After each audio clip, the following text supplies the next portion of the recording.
Yes, sir. Now we shall start the part of second unit, that is carbohydrates. Second unit जे आहे त्याच्यामध्ये दोन parts आहेत, एक सिंथेसिस वाया इनोलेट्स अँड सेकंड पार्ट जो आहे तो आहे कार्बोहायड्रेट्स. तर आपलं सिंथेसिस वाया इनोलेट्स संपलं. आज आपण आता कार्बोहायड्रेट्स पाहू. नाव कार्बोहायड्रेट्स त्याच्यानंतर अमिनो ॲसिड्स वगैरे आहे तिसऱ्या युनिटमध्ये. तर that is theoretical part. Carbohydrates हा सुद्धा बराचसा थेरॉटिकल पार्ट आहे. So first of all, let us know about carbohydrates. What is meant by carbohydrates? The carbohydrates, its name suggests that it contains carbon atom. Carbo म्हणजे carbon, hydrates म्हणजे water. Okay. This compound, that is carbohydrate, it contains carbon, hydrogen, and oxygen. But hydrogen and oxygen are in the ratio which is that ratio is in water. That ratio जो कार्बनचा आणि हायड्रोजनचा जो ratio आहे तो ratio वॉटरच्या ratio सारखा आहे. म्हणजे हायड्रोजनचे 2 moles आणि ऑक्सिजनचा 1 मोल्स. ओके. म्हणजे carbohydrates are the compounds containing or the compounds of carbon and water म्हणा किंवा hydrogen and oxygen, in which the ratio of hydrogen and oxygen is like that of the water. Its general molecular formula, it can be represented as CmH2O by M. Okay. समजा आता C च्या N च्या ठिकाणी आपण 6 लिहिलं, N च्या ठिकाणी समजा 6 लिहिलं, काय होऊन जाईल C6, आणि M च्या ठिकाणी समजा आपण 6 लिहिलं, N आणि M दोन्ही ठिकाणी समजा 6 लिहिलं, तर याचा फॉर्म्युला काय होऊन जाईल C6H12O6. that means we get a formula of glucose, C6H12O6. so glucose is a carbohydrate. Okay. या फॉर्म्युल्यामध्ये जे बसते ते कार्बोहायड्रेट्स आहे असं सुरुवातीला समजलं जायचं. ओके. कार्बोहायड्रेटची जेव्हा डेफिनेशन म्हणजे सुरुवातीला जेव्हा याची डेफिनेशन लिहिली तेव्हा असं समजलं जायचं की it contains only carbon and hydrogen and oxygen, in which, आणि कार्बन आणि हायड्रोजनचा जो रेशो आहे that ratio is just like a water, and therefore they were suggested the name of those compounds as carbohydrates. Okay. म्हणून त्याचं नाव carbohydrates असं ठेवण्यात आलं. पण नंतर समोर असं लक्षात आलं की काही कंपाऊंड जे आहे त्यांचा हा रेशो आहे. म्हणजे जसं तुम्ही विचार केला CH2O, समजा याची व्हॅल्यू 1 घेतली, याची व्हॅल्यू 1 घेतली, तर CH2O हे काय तयार होईल, फॉर्मॅल्डेहाइड तयार होईल. बरोबर आहे. CH2O it is a formula of formaldehyde, but formaldehyde is not a carbohydrate. बरोबर आहे. फॉर्मॅल्डेहाइड जो आहे तो काही कार्बोहायड्रेट नाही आहे. म्हणून ही जे डेफिनेशन त्यांनी सजेस्ट केली होती की ज्याच्यामध्ये कार्बन आणि हायड्रोजन आणि ऑक्सिजन हा वॉटरच्या रेशोमध्ये असतो, ती डेफिनेशन चेंज करण्यात आली समोर. ठीक आहे. पण नाव जशाने तसंच ठेवलं, दॅट इज कार्बोहायड्रेट्स. तर इन जनरल आपण असं म्हणू शकतो की carbohydrates are the compounds containing carbon and water. Hydrates म्हणजे वॉटर. पण हे जे डेफिनेशन आहे ही डेफिनेशन जुनी डेफिनेशन होती. समोर असं लक्षात आलं की काही कंपाऊंड्स असे आहे की ज्याचा या पद्धतीचा रेशो आहे पण ते कार्बोहायड्रेट्स नाही आहे. पण काही कार्बोहायड्रेट्सही असे आहे की ज्यांचा या पद्धतीचा रेशो नाही आहे. ओके. म्हणून the definition of carbohydrate was get change. Definition change करण्यात आली, पण नाव जे आहे ते नाव जशाने तसं ठेवण्यात आलं, that is carbohydrates. Okay. The simple carbohydrates जे आहे त्यांना they are also known as sugars. आता शुगर्स ऑर सॅकराइड्स किंवा शुगर असं सिम्पल कार्बोहायड्रेटला म्हणतो आपण. The simple carbohydrates are also known as sugars or saccharides. Ending of the name in most sugar is ose. जसं ग्लुकोजमध्ये ओज, फ्रुक्टोजमध्ये ओज येते, माल्टोजमध्ये ओज येते, या पद्धतीने. ठीक आहे. तर हे जे सिम्पल कार्बोहायड्रेट्स आहे त्यांना आपण शुगर म्हणतो किंवा सॅकराइड्स म्हणतो. आता saccharide it is a Greek वर्डचं त्याचा मिनिंग शुगर होतो. आणि यांचं जे नाव आहे शेवटी तर ते नाव OSE या लेटरनी एंड होतं. For example glucose, fructose, maltose. मग याची नवीन डेफिनेशन कशी करण्यात आली, त्याची डेफिनेशन करण्यात आली, these are the polyhydroxy aldehydes. Polyhydroxy, poly म्हणजे मेनी, हायड्रॉक्सी म्हणजे हायड्रॉक्सी ग्रुप, अल्डेहाइड्स म्हणजे aldehyde group, polyhydroxy aldehydes and ketones. Okay. एक तर अल्डेहाइड्स असेल किंवा कीटोन्सही असेल. Or compounds that hydrolyse to yield optically active polyhydroxyaldehydes or ketones are called as carbohydrates. Okay, carbohydrates are defined as असे compounds ज्याच्यामध्ये polyhydroxy असतात किंवा कीटोन असतात, किंवा असे कंपाऊंड्स ज्यांना हायड्रोलिसिस केलं, ज्यांचं आपण हायड्रोलिसिस केल्यानंतर आपल्याला काय मिळेल, optically active. Actually these are all optically active. Polyhydroxy aldehydes and ketone हे सगळे ऑप्टिकली ऍक्टिव्हच आहे. तर या असे कंपाऊंड्स ज्याच्यामध्ये पॉलीहायड्रॉक्सी अल्डेहाइड आहे किंवा कीटोन आहे, असे कंपाऊंड्स त्यांना आपण कार्बोहायड्रेट्स म्हणतो. किंवा असे कंपाऊंड्स ज्यांचं हायड्रोलिसिस केल्यानंतर पॉलीहायड्रॉक्सी अल्डेहाइड्स किंवा कीटोन मिळतात. ओके, ऑप्टिकली ऍक्टिव्ह पॉलीहायड्रॉक्सी अल्डेहाइड किंवा कीटोन मिळतात, अशा सगळ्या कंपाऊंडला आपण कार्बोहायड्रेट्स असं म्हणतो. ओके, मग याची डेफिनेशन एकदम सोपी आहे. पॉलीहायड्रॉक्सी म्हणजे मेनी हायड्रॉक्सिल ग्रुप आहे. अल्डेहाइड्स अँड कीटोन्स, अल्डेहाइडिक ग्रुप आणि कीटोनिक ग्रुप, अल्डेहाइड किंवा कीटोन किंवा दोन्ही ग्रुप्स असतात, असे कंपाऊंड्सला आपण कार्बोहायड्रेट्स म्हणतो. किंवा असे कंपाऊंड्स ज्यांचं हायड्रोलिसिस केल्यानंतर, ओके, किंवा असे कंपाऊंड्स ज्यांचं हायड्रोलिसिस केल्यानंतर ऑप्टिकली ऍक्टिव्ह हा शब्द लिहिला नाही लिहिला तरी चालेल, हे पॉलीहायड्रॉक्सी अल्डेहाइड्स अँड कीटोन्स मिळतात. ओके, या सगळ्या कंपाऊंड्सला आपण कार्बोहायड्रेट्स असं म्हणतो. Okay, so this is a simple definition.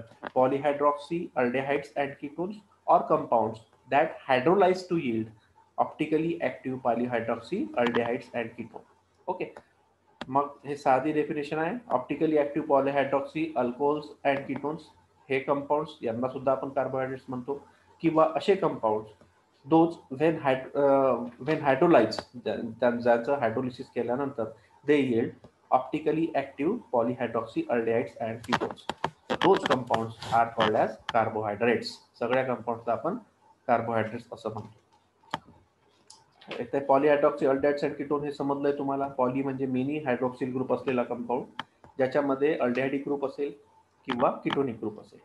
आता हे शुगर्स, या जे कार्बोहायड्रेट्स आहे याला दोन टाईपमध्ये आपल्याला क्लासिफाय करता येतं, डिपेंडिंग ऑन द टेस्ट. म्हणजे चवच्या बेसिसवर आपण दोन पद्धतीमध्ये याला आपण डिवाइड करू शकतो. काहीला शुगर म्हणतो आपण, काहीला नॉन शुगर म्हणतो. काही कार्बोहायड्रेट्स आर शुगर, काही कार्बोहायड्रेट्सला आपण नॉन शुगर असं म्हणतो. शुगर म्हणजे काय, त्याची स्टेट असते क्रिस्टलाइन स्टेट म्हणजे माहिती आहे तुम्हाला, क्रिस्टल सारखे त्याचे पार्टिकल्स असतात. नॉन शुगर जे आहे ते ॲमॉर्फस असतात. ठीक आहे, शुगर जे आहे they are soluble in water. आपण घरचं जे आहे सुक्रोज, तर घरची शुगर आपण समजा पाहिली तर ते क्रिस्टलाइन स्टेटमध्ये असते. कशी असते, सॉल्युबल इन वॉटर, वॉटरमध्ये सॉल्युबल असते, स्वीट असते टेस्ट त्याची. आणि एक्झाम्पल आहे त्याचे ग्लुकोज, फ्रुक्टोज आणि शुक्रोज. आपण जे घरी यूज करतो sugar that is the sucrose. Okay, glucose आणि फ्रुक्टोज याच्यामध्ये म्हणजे सगळ्याच शुगरमध्ये सगळ्यात जास्त स्वीटेस्ट टेस्ट जर असेल तर ती फ्रुक्टोजची असते. Okay, fructose it is the sweetest sugar. Fructose जी आहे ती सगळ्यात गोड शुगर असते. नॉन शुगर जर असेल तर they are insoluble in water, tasteless, त्याची टेस्ट नसते किंवा स्वीट टेस्ट नसते त्याची, आणि टेस्टलेस असते ते. For example starch and cellulose, these are non sugars and these are sugars. So depending on the taste, त्याची चव आणि त्याची स्टेट किंवा सॉल्युबिलिटी, या बेसवर आपण कार्बोहायड्रेट्सला दोन भागामध्ये डिवाइड केला आहे. कोणतं, शुगर आणि नॉन शुगरमध्ये. फर्दर आपण कार्बोहायड्रेट्सला पुन्हा वेगळ्या पद्धतीने क्लासिफाय करू शकतो. ते आहे मोनोसॅकराइड्स, ऑलिगोसॅकराइड्स आणि polysaccharides. Carbohydrates can be classified into monosaccharides, oligosaccharides and polysaccharide. आता मोनोसॅकराइड्स म्हणजे कोणते, शुगर. मोनोसॅकराइड याचा अर्थ ज्यांचं हायड्रोलिसिस केल्यानंतर, ज्या शुगरचं हायड्रोलिसिस केल्यानंतर आपल्याला, ज्या शुगरचं म्हणतो, ज्या कार्बोहायड्रेटचं हायड्रोलिसिस केल्यानंतर आपल्याला पुन्हा कार्बोहायड्रेट मिळणार नाही, पुन्हा कार्बोहायड्रेटचा छोटा मॉलिक्यूल जर मिळणार नसेल तर त्याला आपण मोनोसॅकराइड्स असं म्हणतो. Okay, they cannot be hydrolyse into simpler carbohydrates. त्यांचं कार्बोहायड्रेट्स पाहिजे. They cannot be hydrolyse into simpler carbohydrates. म्हणजे समजा आपण ग्लुकोज घेतलं, ग्लुकोजचं पुन्हा आपण त्याला एखादं कोणतंही कार्बोहायड्रेट घेतलं, ग्लुकोज म्हणा किंवा कोणते म्हणा, त्याचं समजा पुन्हा आपण हायड्रोलिसिस केलं, ग्लुकोजचं पुन्हा फर्दर हायड्रोलिसिस केलं, तर फर्दर हायड्रोलिसिस केल्यानंतर आपल्याला दुसरं कार्बोहायड्रेट्स मिळणार नाही. ओके, तर असे जे कार्बोहायड्रेट असतात त्यांना म्हणतो आपण monosaccharides. Okay, they cannot be hydrolyse to give a simpler carbohydrates. Okay, असे कार्बोहायड्रेट्स ज्यांचं पुन्हा हायड्रोलिसिस केल्यानंतर आपल्याला कार्बोहायड्रेट्स मिळत नाही त्यांना आपण मोनोसॅकराइड्स असं म्हणतो. ऑलिगोसॅकराइड्स म्हणजे काय? They are हायड्रोलाइज्ड. ऑलिगोसॅकराइड्स म्हणजे ऍक्च्युली मोनोसॅकराइड, डायसॅकराइड, ट्रायसॅकराइड असं असते ते. तर ज्यांचं हायड्रोलिसिस केल्यानंतर, आता हे ट्रायसॅकराइड्स, टेट्रासॅकराइड्स आहे ना, या पद्धतीचं असतं ते. तर डायसॅकराइड्स पासून, तर डायसॅकराइड्स म्हणजे काय? डायसॅकराइड्स म्हणजे 2 कार्बोहायड्रेट्स मध्ये ते हे मिळाले पाहिजे, कार्बोहायड्रेट मॉलिक्यूल मिळाले पाहिजे हायड्रोलिसिस केल्यानंतर. झालं. ट्रायसॅकराइड्स म्हणजे 3 कार्बोहायड्रेट्स मिळाले पाहिजे हायड्रोलिसिस केल्यानंतर. टेट्रासॅकराइड्स म्हणजे 4 कार्बोहायड्रेटचे साधे मॉलिक्यूल मिळाले पाहिजे आपल्याला त्याचं हायड्रोलिसिस केल्यानंतर, या पद्धतीने. आता हे जोपर्यंत हे म्हणजे 2 पासून तर 9 पर्यंत है ना, पेंटा सॅकराइड झालं, हेक्झा हेप्टासॅकराइड्स, नेनॅसॅकराइड्स वगैरे हे चालू. तर हे याचं मिनिंग काय? त्यांचं हायड्रोलिसिस केल्यानंतर आपल्याला 2, 3, 4, 5, 6, 7, 8, 9 असे मॉलिक्यूल्स मिळतात आहे ना हायड्रोलिसिस केल्यानंतर. हे जे सगळं कॉम्बिनेशन आहे म्हणजे डायसॅकराइड्स टू नेनॅसॅकराइड्स इथपर्यंतचं जे सॅकराइड्स असतात त्या सगळ्यांसाठी एक शब्द वापरला जातो, that is called as oligosaccharides. Okay, म्हणजे ऑलिगोसॅकराइड्स म्हणजे काय? व्हेन these कार्बोहायड्रेट्स, ऑलिगोसॅकराइड्स म्हणजे व्हेन these ऑलिगोसॅकराइड्स किंवा हे जे कार्बोहायड्रेट्स आहेत यांना जेव्हा आपण हायड्रोलाइज करू तर आपल्याला 2 ते 4 मॉलिक्युल्स मिळतात मोनोसॅकराइडचे. मोनोसॅकराइडचे म्हणजे सिंपल या कार्बोहायड्रेटचे. ओके, तर असे जे कार्बोहायड्रेट्स आहेत त्यांना आपण ऑलिगोसॅकराइड्स असं म्हणतो. The carbohydrates which on hydrolysis yield 2 to 9 molecules of monosaccharides are called as ऑलिगोसॅकराइड्स. ठीक आहे, म्हणजे ऑलिगोसॅकराइड्स मध्ये डायसॅकराइड्स आलं, ट्रायसॅकराइड्स आलं, टेट्रासॅकराइड्स आलं, 9 पर्यंतचे ते सगळे सॅकराइड्स आले. तर याला म्हणतो आपण ऑलिगोसॅकराइड्स. नंतर आहे पॉलिसॅकराइड्स. पॉलिसॅकराइड्स म्हणजे 9 पेक्षा जास्त जर मॉलिक्यूल आपल्याला मिळत असेल मोनोसॅकराइडचे एखाद्या कार्बोहायड्रेटचं हायड्रोलिसिस केल्यानंतर, 9 पेक्षा जर जास्त आपल्याला मोनोसॅकराइडचे मॉलिक्यूल मिळत असतील तर त्याला म्हणतो आपण polysaccharides. For example cellulose, glycogen. So all these are the examples of this carbohydrates. ठीक आहे, तर मग कार्बोहायड्रेटचं आपण 3 भागामध्ये त्याचं क्लासिफिकेशन करता येईल. मोनोसॅकराइड्स जे असे असतात की त्यांचं हायड्रोलिसिस केल्यानंतर आपल्याला सिम्पलर कार्बोहायड्रेट्स मिळत नाही. ऑलिगोसॅकराइड्स मध्ये डायसॅकराइड्स पासून, तर डायसॅकराइड्स म्हणजे काय? ज्यांचं हायड्रोलिसिस केल्यानंतर 2 सिम्पलर कार्बोहायड्रेट मिळतात. ट्रायसॅकराइड्स म्हणजे काय? ज्यांचं हायड्रोलिसिस केल्यानंतर 3 सिम्पलर कार्बोहायड्रेट्स मिळतात. या पद्धतीने हे सगळे ऑलिगोसॅकराइड्स मध्ये येतात 9 पर्यंत. हा, तर ऑलिगोसॅकराइड्स म्हणजे काय? ज्यांचं हायड्रोलिसिस केल्यानंतर आपल्याला ज्या कार्बोहायड्रेटचं हायड्रोलिसिस केल्यानंतर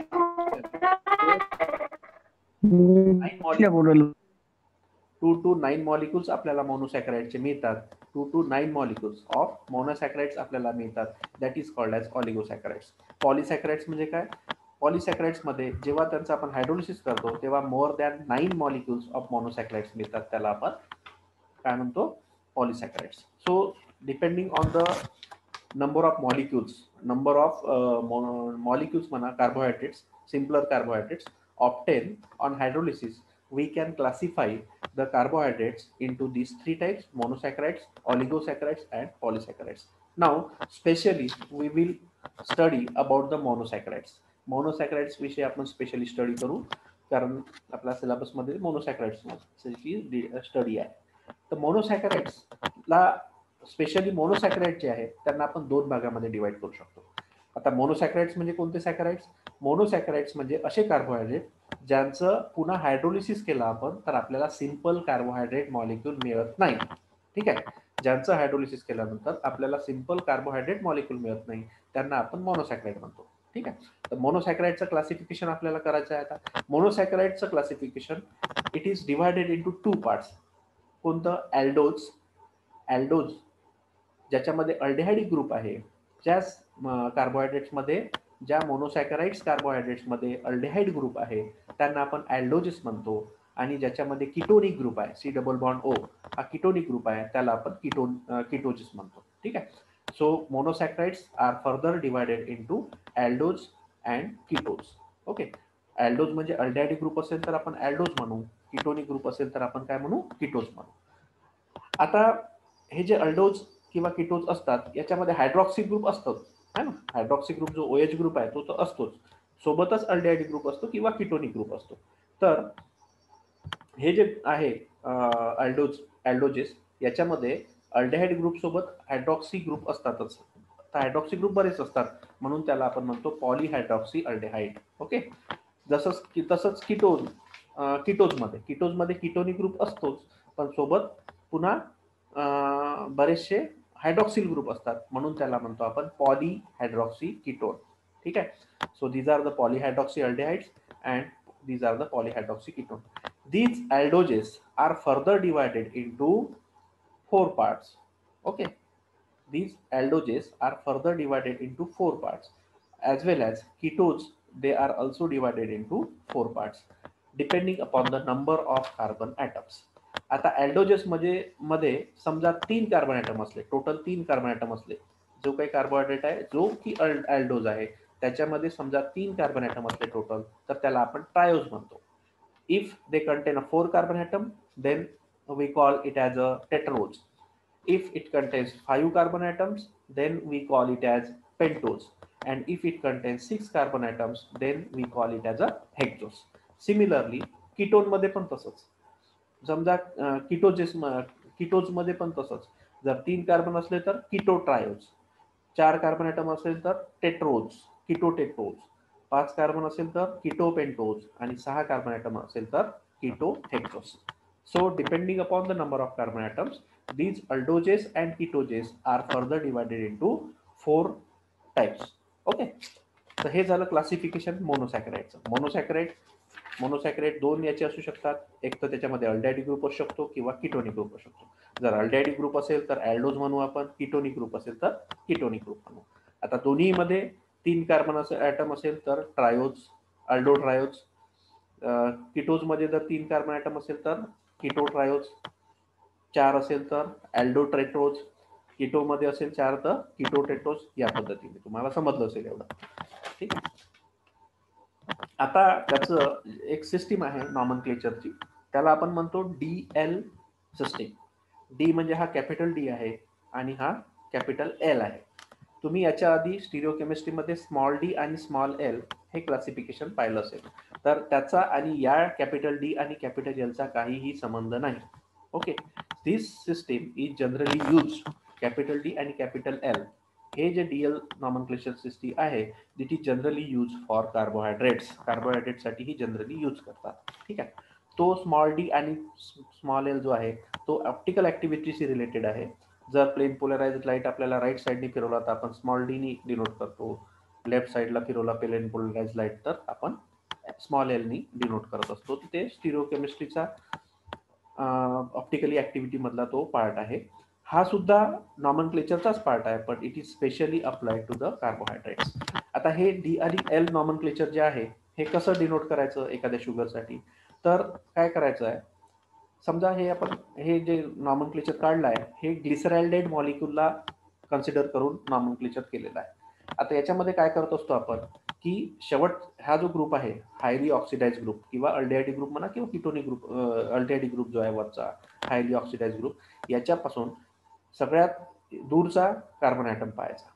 ठीक आहे. याच्यापासून सगळ्यात दूरचा असिमेट्रिक कार्बन ॲटम पाहायचा. असिमेट्रिक म्हणजे कोणता, ज्या कार्बन ॲटमला 4ही वेगवेगळे ग्रुप लागलेले असतात त्याला आपण असिमेट्रिक कार्बन ॲटम म्हणतो. ओके.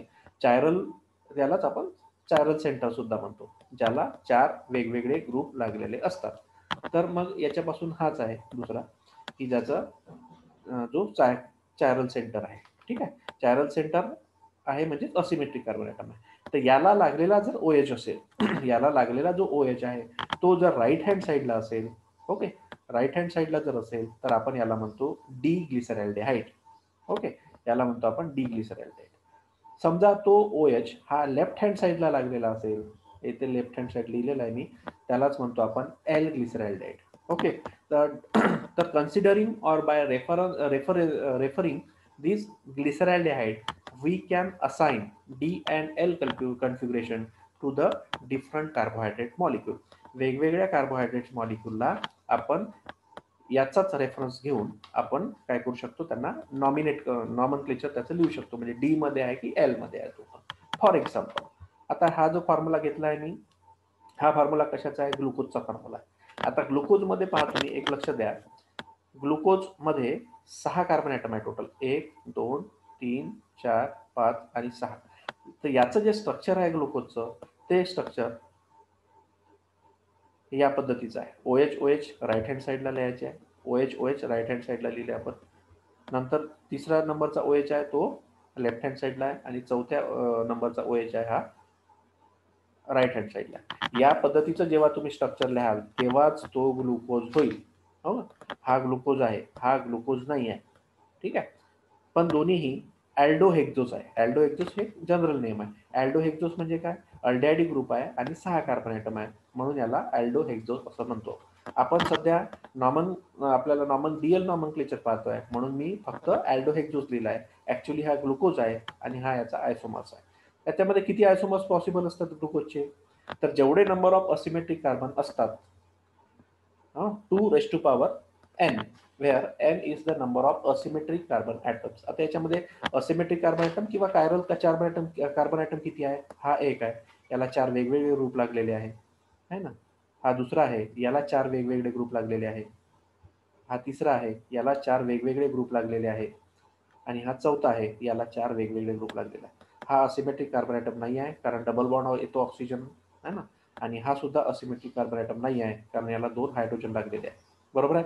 म्हणजे याच्यामध्ये 4 असिमेट्रिक कार्बन ॲटम आहे, त्याचे किती आयसोमर्स पॉसिबल आहे, 2⁴, म्हणजे 16 याचे आयसोमर्स पॉसिबल आहे. ओके, पण त्याच्यातला हा जो आयसोमर आहे, आयसोमर म्हणजे कसे लिहू आपण, एक वेळ OH ग्रुप इकडे टाकायचा, एखादा OH ग्रुप दुसरीकडे सरकवायचा, तर आपल्याला आयसोमर्स मिळत जातात. ठीक आहे, तर तो भाग नाही आहे आपला. आपला भाग हे आहे की ग्लुकोजचा फॉर्म्युला मध्ये हे दोन्ही ग्रुप OH ग्रुप हे राईट हँड साईडला असायला पाहिजे ग्लुकोजच्या फॉर्म्युल्यामध्ये. हे दोन्ही ग्रुप राईट हँड साईडला असले पाहिजे, हा OH लेफ्ट हँड साईडला असला पाहिजे आणि हा OH राईट हँड साईडला असला पाहिजे, तर याला आपण ग्लुकोज म्हणू. ठीक आहे, तर ग्लुकोज इज अ ॲल्डोहेक्झोज आहे ना. ॲल्डोहेक्झोज म्हणजे याच्यामध्ये ज्याच्यामध्ये 6 कार्बन ॲटम आहे आणि अल्डिहाइड ग्रुप आहे, त्याला ज्या कार्बोहायड्रेटमध्ये 6 कार्बन ॲटम्स आहे आणि अल्डिहाइड ग्रुप आहे त्याला आपण ॲल्डोहेक्झोज असं म्हणायचं, कोणताही असो तो. तर ग्लुकोज इज ऑल्सो अ ॲल्डोहेक्झोज. आता आपल्याला डीएल नॉमनक्लेचर जर लिहायचं आहे तर आपण काय पाहू, आपण हा जो आहे अल्डिहाइड ग्रुप, ठीक आहे, कार्बोनिल ग्रुप जो आहे अल्डिहाइड ग्रुप, याच्यापासूनचा फारदेस्ट म्हणजे दूरचा असिमेट्रिक कार्बन ॲटम पाहायचा, हा आहे ना. असिमेट्रिक कार्बन ॲटम 4 आहे, 4 मधला सगळ्यात शेवटचा हा पाहायचा आहे ना, फारदेस्ट म्हणजे दूरचा. हा याच्यावरचा जर OH हा राईट हँड साईडला जर असेल तर याला आपण म्हणतो डी ॲल्डोहेक्झोज. याच्यावरचा जर OH हा लेफ्ट हँड साईडला असेल तर याला म्हणतो आपण L aldohexose. Okay, chiral centres farthest म्हणजे दूर असणारे, farthest from the carbonyl group. So these are the chiral centre म्हणजेच असिमेट्रिक कार्बन ॲटमचे सेंटर, जे फारदेस्ट आहे, दूर आहे कार्बोनिल ग्रुप पासून. त्यांच्यावरचा जो OH आहे तो जर लेफ्ट हँड साईडला असेल तर आपण एल लिहू, आणि जर राईट हँड साईडला असेल तर आपण डी लिहू. Okay, so this was the classification of monosaccharides and its nomenclature, DL nomenclature. आता आपण स्पेशली रिॲक्शन्स ऑफ ग्लुकोज पाहणार आहोत. ओके, रिॲक्शन्स ऑफ ग्लुकोज याच्यामध्ये पहिले मी ग्लुकोजचा फॉर्म्युला लिहिला आहे. ग्लुकोजचा फॉर्म्युला जो लिहिला आहे तो या पद्धतीने लिहिला आहे मी, है ना. CHO, COH इकडे, OH इकडे, हे 2 OH इकडे है ना. समजा हा OH इथे असता, समजा फारदेस्ट कार्बन ॲटम वरचा OH लेफ्ट हँड साईडला असता तर हा एल ग्लुकोज झाला असता. ठीक आहे, हा OH इकडे असता तर एल ग्लुकोज झाला असता. हा राईट हँड साईडला आहे म्हणून हा आपण डी ग्लुकोज यामुळे लिहिला. हॅलो, आवाज येत आहे ना? हॅलो, आवाज हो सर. का दिसत आहे का? हॅलो, हो सर. हो सर, दिसत सर. समजत आहे का? हो सर. हा, काही नसेल समजत तर विचारू शकता तुम्ही.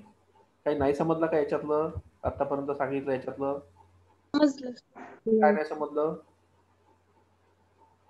हॅलो, काही नाही समजलं का याच्यातलं? हॅलो, अरे बोल. समजलं सर. समजलं ना हे?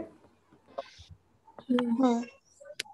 ग्लुकोजच्या रिॲक्शन. आता या ग्लुकोजच्या रिॲक्शन्स मध्ये पहा, ग्लुकोज मध्ये फंक्शनल ग्रुप कोणते कोणते आहे? ग्लुकोज मध्ये अल्डेहाइड ग्रुप हा एक फंक्शनल ग्रुप आहे आणि हायड्रॉक्सिल ग्रुप हा एक फंक्शनल ग्रुप आहे. ठीक आहे.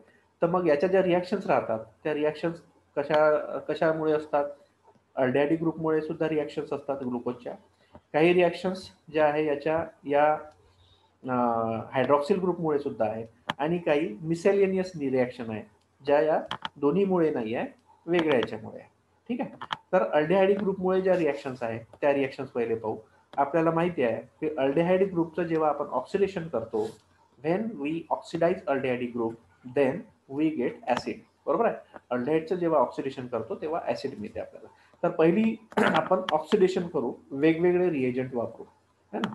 याचं ऑक्सिडेशन करू आपण, वेगवेगळे रिएजंट्स वापरू. तर पहिले आपण माइल्ड रिएजंट वापरला आहे ब्रोमीन वॉटर. ब्रोमीन वॉटर काय करतो? It is a mild oxidising agent. It oxidises aldehydic group into COOH group, है ना. अल्डेहाइडचं कन्वर्शन कशामध्ये करतो? COH मध्ये करतो. तर जेव्हा आपण ग्लुकोजची रिॲक्शन ब्रोमीन वॉटर सोबत करतो, when we treat this glucose with bromine water, then oxidation of this aldehyde group takes place. बाकीचं स्ट्रक्चर कुठेच चेंज करायचं नाही, हे जशाने तसंच लिहायचं आहे. CHOH/4. हां, हे समजलं ना? CHOH/4 लिहितो कारण हे 1 2 3 4 हे सगळे CHOH आहे म्हणून CHOH/4 लिहिलं. अल्डेहाइड ग्रुप वरती दाखवलाय, तो वरती दाखवलाय आणि खाली CH2OH हे जशाने तसं लिहिलं.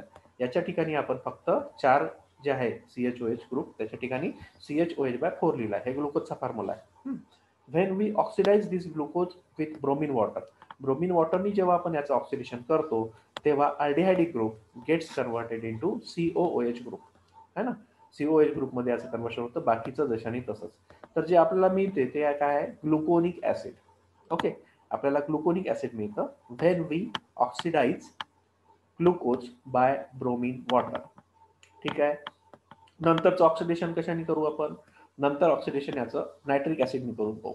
Nitric acid it is the strong oxidising agent. Nitric acid जे आहे ते स्ट्रॉंग ऑक्सिडायझिंग एजंट आहे. It oxidises aldehyde as well as primary alcohol. हा प्रायमरी अल्कोहोलचा मॉल आहे. CH2OH म्हणजे हा प्रायमरी अल्कोहोल आहे. हे सेकंडरी अल्कोहोलचे आहे पूर्ण. CHOH म्हणजे सेकंडरी अल्कोहोल, हा प्रायमरी अल्कोहोल आहे, हा अल्डेहाइड आहे. ठीक आहे. तर स्ट्रॉंग ऑक्सिडायझिंग एजंट जो आहे nitric acid, it oxidises aldehyde into COH as well as primary alcohol into COH. तर मग when we treat this glucose with nitric acid, nitric acid सोबत जेव्हा आपण याला ट्रीट करतो तेव्हा अल्डेहाइड ग्रुपचं कन्वर्शन कशामध्ये होतं? COH मध्ये होतं. As well as primary अल्कोहोलचं conversion सुद्धा COOH मध्ये होतं, COOH मध्ये. ठीक आहे. म्हणजे ऍसिडमध्ये होतं. जे ऍसिड मिळालं आपल्याला त्याचं नाव आहे glucaric acid. Okay. When when glucose is treated with nitric acid we get a glucaric acid. जेव्हा आपण ब्रोमीन वॉटर सोबत करतो तेव्हा ग्लुकोनिक ऍसिड मिळतं, जेव्हा आपण नायट्रिक ऍसिड सोबत करतो तेव्हा ग्लुकॅरिक ऍसिड मिळतं. ठीक आहे. Now further we can oxidise this glucose with Tollens reagent and Fehling solution. आपल्याला माहिती आहे टोलन्स रिएजंट म्हणजे काय आहे? Ammoniacal silver nitrate solution, it is a Tollens reagent. आणि कॉपर सल्फेट आणि NaOHचं जे सोल्युशन आहे त्याला आपण फेलिंग सोल्युशन असं म्हणतो. तर बोथ तीच सोल्युशन हे जे आहे कार्बोहायड्रेटची स्पेशल रिॲक्शन आहे अल्डेहाइडची आणि अल्डेहाइडची. तर हे जे आहे टोलन्स रिएजंट हे काय करतात? ऑक्सिडाइज करतात अल्डेहाइडिक ग्रुपला, है ना. अल्डेहाइडिक ग्रुपला ऑक्सिडाइज करतात. तर व्हेन दिस अल्डेहाइड म्हणजे sorry glucose is treated with Tollens reagent. Tollens reagent कोणता आहे? 2 into AgNH3/2OH. It is a Tollens reagent. Tollens रिएजंटचा हा फॉर्म्युला आहे. It is a ammoniacal silver nitrate solution. Okay. Ammoniacal silver nitrate solution which is a Tollens reagent, त्याचा हा formula आहे. जेव्हा आपण याची रिएक्शन याच्यासोबत करतो तेव्हा हा ग्रुप ऑक्सिडाइज करतो. ऑक्सिडाइज कशामध्ये केला? अमोनियम साल्टमध्ये केलाय. याचं पुन्हा तुम्ही हायड्रोलिसिस कराल तर इथे COH मिळते, COOH मिळेल. ठीक आहे. तर हे अमोनियम साल्ट मिळाला तुम्हाला कशाचा? ग्लुकोजचा. सॉरी, ग्लुकोजचा नाही, ग्लुकोनिक ऍसिडचा मिळाला, COONH4. ठीक आहे. बाकीचं हे जशाने तसं. म्हणजे याला एकूण आपल्याला म्हणायचं काय की अल्डिहाइड ग्रुपला यांनी ऑक्सिडाइज केला आहे. ठीक आहे. सोबतच काय मिळालं आपल्याला? सिल्वर मिरर, म्हणजे ट्वाइस Ag हे डिपॉझिट होतो टेस्ट ट्यूब वरती आणि याचा सिल्वर सारखं याचा कलर असतो, म्हणून याला सिल्वर मिरर टेस्ट सुद्धा म्हणतात. Okay. So we get a silver mirror plus thrice NH3 plus H2O. That means आपल्याला म्हणायचं काय की टोलन्स रिएजंटनी आपल्याला ग्लुकोजचं ऑक्सिडेशन करता येतं. As well as Fehling solution जे आहे, फेलिंग सोल्युशनचा formula it is a copper sulphate solution and it's a mixture of copper sulphate solution आणि NaOH.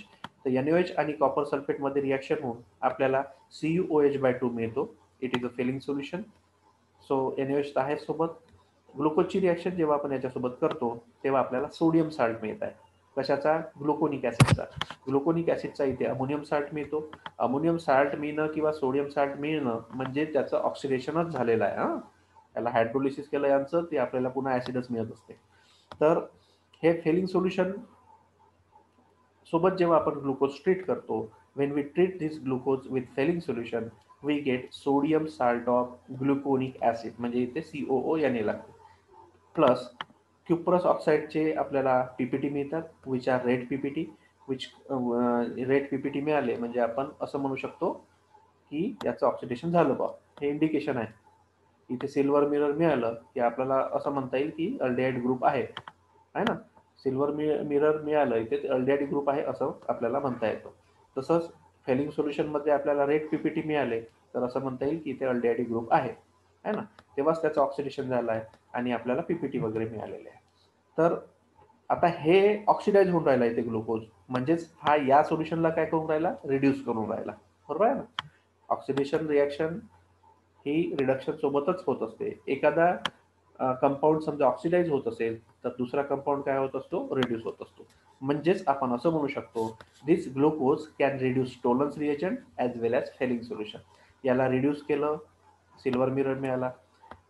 फेलिंग सोल्युशनला रिड्यूस केलं, क्युप्रस ऑक्साईडचे आपल्याला रेड PPT मिळाले. ओके.